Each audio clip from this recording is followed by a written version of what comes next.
दिवाली के बाद जानिए कब मनाया जाता है बूढ़ी दिवाली। जी हाँ, पूरे देश में 20 अक्टूबर और कुछ जगहों पर 21 अक्टूबर को दिवाली मनाए जाने के बाद दिवाली हिंदुओं का सबसे बड़ा मुख्य त्यौहार भी होता है। लेकिन आपको यह जानकर हैरानी होगी कि उत्तराखंड राज्य में दिवाली का पर्व 20 अक्टूबर 21 अक्टूबर को तो मनाया ही गया, लेकिन दिवाली के ठीक 11 दिन बाद यानी 31 अक्टूबर को पहाड़ की दिवाली, जिसे इगास या बूढ़ी दिवाली भी कहा जाता है, को मनाया जाता है। उत्तराखंड में दिवाली के दिन को बग्वाल के रूप में मनाया जाता है।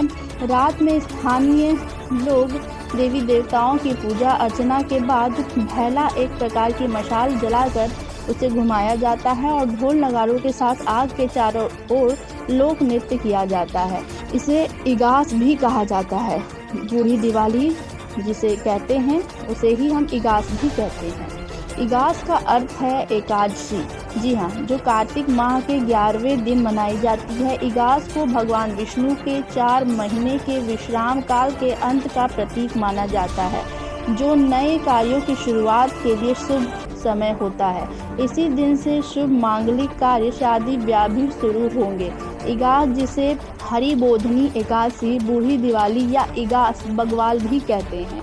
देवउठनी एकादशी कब है जानिए। उत्तराखंड में दिवाली के 11 दिन बाद कार्तिक शुक्ल एकादशी को मनाया जाने वाला ये पारंपरिक त्योहार, इस दिन भगवान विष्णु 4 महीने की योग निद्रा से जागते हैं, इसलिए इसे देवउठनी एकादशी भी कहा जाता है। इस त्योहार में पारंपरिक पकवान बनाए जाते हैं और भैलो खेलने जैसे आयोजन भी किए जाते हैं। इसकी मान्यता यह है कि जब श्री राम अयोध्या लौटे की खबर देरी से मिले तो उत्तराखंड के लोग पर्व इगास पर्व का सांस्कृतिक महत्व इसी पर मनाते हैं। इस पर्व में उत्तराखंड की लोक संस्कृति और गौरव का प्रतीक मानते हैं। इसे विजयोत्सव भी कहते हैं। के उत्पत्ति को 2 मुख्य कारण माने जाते हैं। प्राचीन मान्यता है कि उत्तराखंड के गढ़वाल में भगवान श्री राम के अयोध्या लौटने की खबर देरी से पहुंची थी।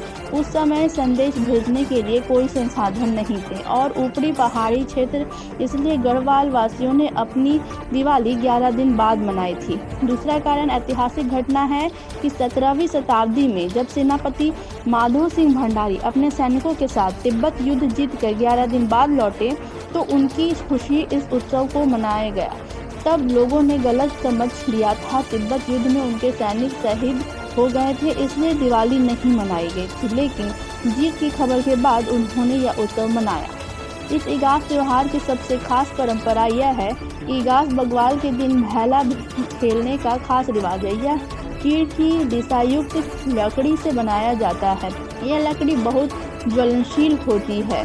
जहाँ चीड़ के जंगल ना हो वहाँ लोग देवदार, भीमल या हिंसर की लकड़ी आदि का प्रयोग करते हैं। इसे ही भैला खेलना कहा जाता है। इगास बग्वाल में गोवंश की भी पूजा की जाती है और उनके लिए विशेष आहार तैयार किया जाता है। कुछ स्थानों पर रस्साकसी जैसे खेल भी आयोजित किए जाते हैं। घरों में पूरी वाली, पकौड़ी और भूरा जैसे पकवान बनाए जाते हैं।